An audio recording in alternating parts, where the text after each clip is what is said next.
حضرت مالک بن انس رحمۃ اللہ علیہ فرماتے ہیں کہ حضرت یوسف بن یوسف بڑے ہی متقی و پارسا تھے، شب زندہ دار تھے، ہمیشہ حلال کماتے، حلال ہی کھاتے، اپنی زبان پر اللہ کے ذکر کو جاری رکھتے، نہ کبھی زبان سے کسی کی غیبت کرتے، نہ چغل خوری کرتے، نہ فحش کلامی کرتے، ہمیشہ اللہ رب ذوالجلال کے ذکر سے اپنی زبان کو تر رکھتے۔ وہ ایک مرتبہ مسجد جا رہے تھے کہ راستے میں آپ کی ایک عورت سے ملاقات ہوئی،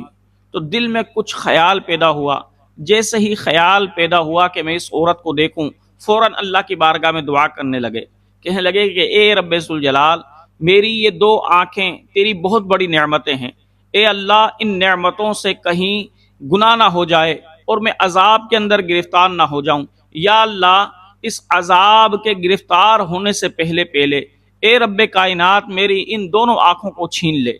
جیسے ہی آپ نے دعا کی، آپ فوراً نابینا ہو گئے۔ پھر مالک بن انس فرماتے ہیں کہ حضرت یونس بن یوسف کا کیا معمول تھا کہ جب آپ گھر میں ہوتے اور مسجد جانا ہوتا تو اپنے چھوٹے بھتیجے کو آواز دیتے، وہ آپ کا ہاتھ پکڑتا اور آپ کو مسجد میں چھوڑ دیتا، اور وہ چھوٹا بھتیجا باہر جا کر چھوٹے بچوں میں کھیل میں مصروف ہو جاتا، اور جب آپ کو آنا ہوتا، جب آپ نماز پڑھ لیتے، ذکر و اذکار کر لیتے، تو آپ اپنے چھوٹے بھتیجے کو دوبارہ آواز دیتے، وہ چھوٹا بھتیجا آپ کے پاس آتا، آپ کا ہاتھ پکڑتا اور آپ کو گھر لے جاتا۔ ایک مرتبہ کیا ہوا کہ چھوٹے بھتیجے نے آپ کو مسجد میں چھوڑا اور خود باہر بچوں کے ساتھ کھیل میں مصروف ہو گیا۔ اب آپ کے پیٹ میں کوئی چیز محسوس ہوئی کہ مجھے بڑا پیشاب آ رہا ہے اور بڑا شدید آ رہا ہے، تو آپ نے اپنے بھتیجے کو آواز دی،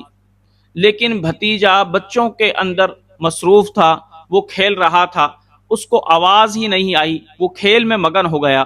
تو آپ نے فوراً اللہ کی بارگاہ میں دعا کی کہ اے بار الہ، تو نے جو مجھے دو نعمتیں دی تھیں، یا اللہ یہ تیری بہت بڑی نعمتیں تھیں، یا اللہ میں نے تجھ سے کہا کہ میری ان نعمتوں کو چھین لے، تو نے چھین لیا، لیکن اے اللہ اب ان دو نعمتوں کی وجہ سے کہیں مجھ سے گناہ نہ ہو جائے، تیرا گھر خراب نہ ہو جائے، تیرا گھر نجس نہ ہو جائے، اے رب ذوالجلال اب میں تجھ سے دعا کرتا ہوں کہ جو دو نعمتیں تو نے مجھ سے چھینی تھیں، اے باری الہ وہ دو نعمتیں مجھے واپس لوٹا دے۔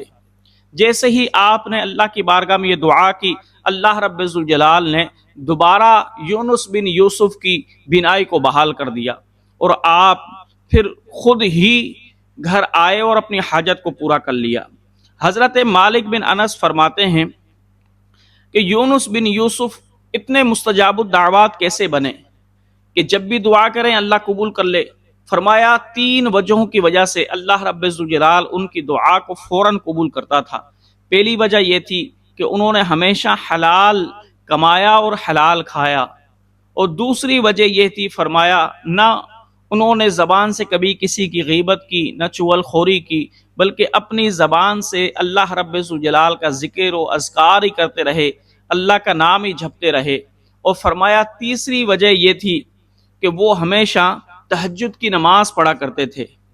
تو جوانوں، اگر چاہتے ہو کہ اللہ آپ کو بھی مستجاب الدعوات بنائے تو یہ 3 کام ضرور کرو: حلال کھاؤ، اپنی زبان کو فحش کلامی سے، غیبت سے، چغل خوری سے محفوظ رکھو، اور تیسرا کام یہ کرو کہ تہجد کی نماز پڑھا کرو۔ جب آپ بھی یہ 3 کام کر لیں گے، اللہ رب ذوالجلال آپ کی دعاؤں کو بھی اپنی بارگاہ میں قبول فرمائے گا۔ آج جو لوگ یہ شکایت کرتے ہیں کہ ہماری دعا قبول نہیں ہوتی، اس کی وجہ یہ ہے کہ ہم اپنے اعمال پر غور نہیں کرتے، اپنے طرز عمل پر غور نہیں کرتے، کہیں نہ کہیں ہم سے خطا ہو رہی ہوتی ہے جس کی وجہ سے ہماری دعائیں قبول نہیں ہوتی۔ لیکن اگر ہم ان خطاؤں کو چھوڑ دیں، اللہ رب ذوالجلال سے تمام گناہوں کی معافی مانگ لیں، حلال کھانے لگ جائیں، اپنی زبان کو فحش کلامی سے محفوظ کر لیں، تہجد پڑھنے لگ جائیں، تو پھر دیکھیے گا جوانوں، اللہ رب ذوالجلال آپ کی دعاؤں کو بھی کیسے قبول فرمائے گا۔